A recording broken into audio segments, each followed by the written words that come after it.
India के एकदम अंदरूनी इलाके में जहां धूप में तपती हुई जमीन और सरसराते खेत थे, वहां एक पुराने मंदिर के खंडहर थे। गांव वाले उसके बारे में फुसफुसाते हुए ही बात करते थे। उनकी आवाज में डर और अंधविश्वास साफ झलकता था। यह एक ऐसी जगह थी जहां परछाइयां अनदेखी ताकतों के साथ नाचती थीं, जहां हवा में एक भयानक अतीत का बोझ था।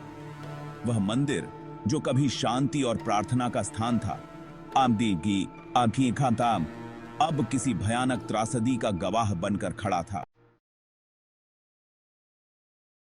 विजय, जो शहर का रहने वाला एक जवान लड़का था और रोमांच का भूखा था, उस भूतिया मंदिर की कहानियां सुनकर गांव की तरफ खींचा चला आया।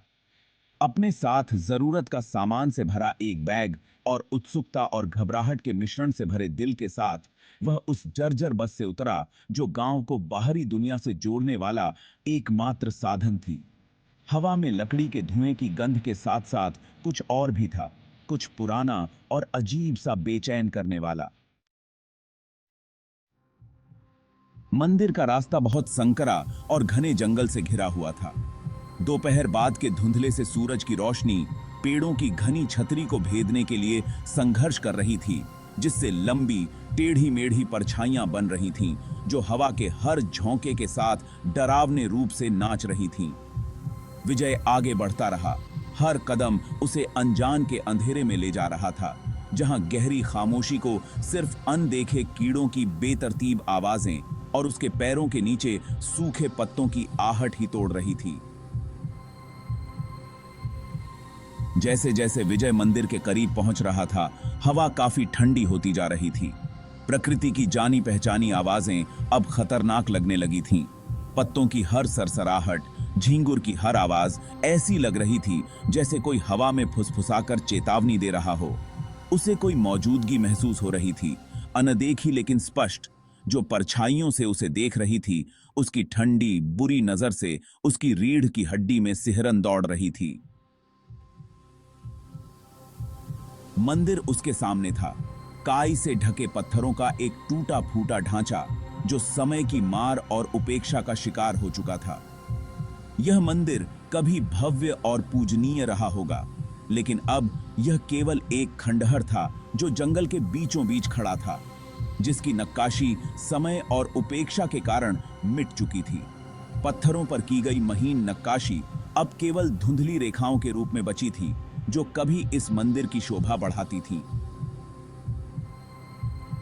जैसे ही विजय मंदिर के प्रवेश द्वार पर खड़े प्राचीन पीपल के पेड़ की छाया में कदम रखता है, उसे एक अजीब सी ठंडक का एहसास होता है।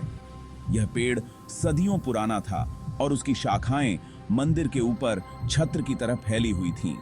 उसकी नजर अपने आंख के कोने में कुछ हलचल होने पर पड़ती है। वह सोचता है कि शायद यह उसकी कल्पना मात्र है, लेकिन फिर भी वह चौकन्ना हो जाता है। उसकी रीढ़ की हड्डी में सिहरन दौड़ जाती है जब वह मुड़कर देखता है। उसे ऐसा लगता है जैसे कोई उसे देख रहा हो, और यह एहसास उसे और भी बेचैन कर देता है कि एक पारदर्शी आकृति जो पेड़ के काले तने के सामने मुश्किल से दिखाई दे रही है, धीरे धीरे स्पष्ट होने लगती है। यह आकृति मानो हवा में तैर रही हो, और उसकी उपस्थिति से वातावरण और भी भयावह हो जाता है। उसकी आंखें एक अजीब अलौकिक रोशनी से चमक रही हैं। यह रोशनी इतनी तीव्र थी कि विजय की आंखें चौंधिया गईं।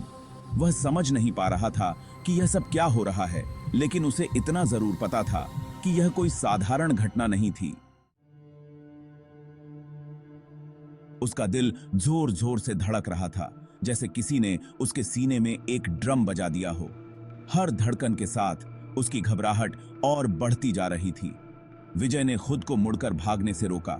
उसके पैर जैसे जमीन में धंस गए थे, लेकिन उसने हिम्मत जुटाई और अपने डर पर काबू पाया। बेचैन आत्माओं को शांत करने की कहानियों को याद करते हुए उसने अपने दादा की बातें याद कीं, जो हमेशा कहते थे कि आत्माओं को शांति चाहिए होती है।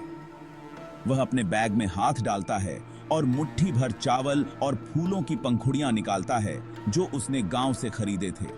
कांपते हाथों से उसने उन चीजों को देखा और सोचा कि क्या ये सच में काम करेंगी। उसने चढ़ावा पीपल के पेड़ के नीचे रख दिया, जैसे ही उसने चढ़ावा रखा, उसे लगा कि पेड़ की शाखाएं हिलने लगीं, जैसे किसी ने उसे स्वीकार कर लिया हो। उसकी निगाहें उस जगह पर टिकी हुई थीं, जहां उसने उस भूतिया आकृति की एक झलक देखी थी। एक पल के लिए उसे लगा कि वह आकृति फिर से दिखाई देगी। जंगल में सन्नाटा छा गया, जैसे समय थम गया हो। हर चीज स्थिर और ठंडी हो गई। खामोशी को सिर्फ विजय के दिल की धड़कन ही तोड़ रही थी। उसकी हर धड़कन उसे याद दिला रही थी कि वह अभी भी जीवित है और उसे इस जंगल से सुरक्षित बाहर निकलना है। आमने सामने।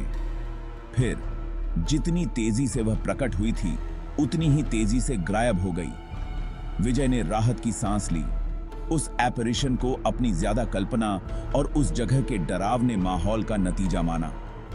लेकिन जैसे ही वह जाने के लिए मुड़ा, उसका सामना उस प्रेत से हो गया। अब वह और करीब थी और साफ दिख रही थी। उसके चेहरे के भाव विकृत होकर एक इंसानी चेहरे का भयानक रूप धारण कर रहे थे। उसका हाथ विजय की ओर बढ़ा हुआ था। उसका स्पर्श अकल्पनीय भय का वादा कर रहा था।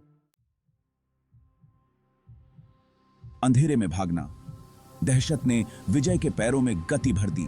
वह चिल्लाया नहीं, हिम्मत करके सांस तक नहीं ली। वह बस भागा, आंख बंद करके, बेतहाशा घने जंगल से टकराता हुआ। उस प्रेत की छवि उसके दिमाग में बस गई थी। जंगल की आवाजें, जो कभी बेचैन करने वाली फुसफुसाहट थीं, अब पीछा करने की आवाजें बन गई थीं, जो उसे आगे अंधेरे के गर्त में धकेल रही थीं। दहशत का साया। जैसे ही भोर ने आकाश को लेवेंडर और सुनहरे रंग में रंग दिया, विजय गांव वापस लौट आया। उसके कपड़े फटे हुए थे। उसके चेहरे पर उसके भयानक अनुभव की दहशत साफ झलक रही थी। उसने यह बताने की कोशिश की कि उसने क्या देखा था, उसने क्या अनुभव किया था, लेकिन उसके शब्द गड़बड़ होकर बाहर आ रहे थे। गांव वालों की संदेह भरी निगाहें और खारिज करने वाले भाव उसका इंतजार कर रहे थे। उन्होंने यह सब पहले भी सुना था। भूतिया मंदिर की कहानियां, बेचैन आत्माओं की फुसफुसाहट। अनुत्तरित प्रश्न। जैसे ही विजय उस जर्जर बस में चढ़ा और गांव को पीछे छोड़ गया, उसके मन में एक अजीब सी बेचैनी थी। उसे यह एहसास कुरेदता रहा कि वह अकेला नहीं था। बस की हर खिड़की से बाहर झांकते हुए उसे ऐसा लग रहा था जैसे कोई अदृश्य शक्ति उसे देख रही है। ऐसा लग रहा था जैसे वह प्रेत उसे घूर रही है, उसकी हर हरकत पर नजर रख रही है। विजय ने अपने चारों ओर देखा, लेकिन उसे कुछ भी असामान्य नहीं दिखा। उस अंधेरे की याद दिला रही है जो उस शांत दिखने वाले गांव की सतह के नीचे छिपा हुआ था। गांव की गलियों में फैला सन्नाटा और रात की रहस्यमयी चुप्पी उसे परेशान कर रही थी। यह सवाल कि मंदिर में असल में क्या हुआ था, उसके मन में बार बार गूंज रहा था। उसकी ढहती दीवारों के भीतर कौन सी प्राचीन बुराई छिपी हुई थी, अनुत्तरित रहा, और यह रहस्य उसे चैन से जीने नहीं दे रहा था। यह डर की स्थायी शक्ति और हमारी समझ से परे रहस्यों का एक भयानक प्रमाण था। विजय जानता था कि इस रहस्य को सुलझाने के लिए उसे वापस उस गांव और उस मंदिर में जाना होगा, लेकिन क्या वह इसके लिए तैयार था? यह सवाल उसके मन में गूंजता रहा। अनुत्तरित।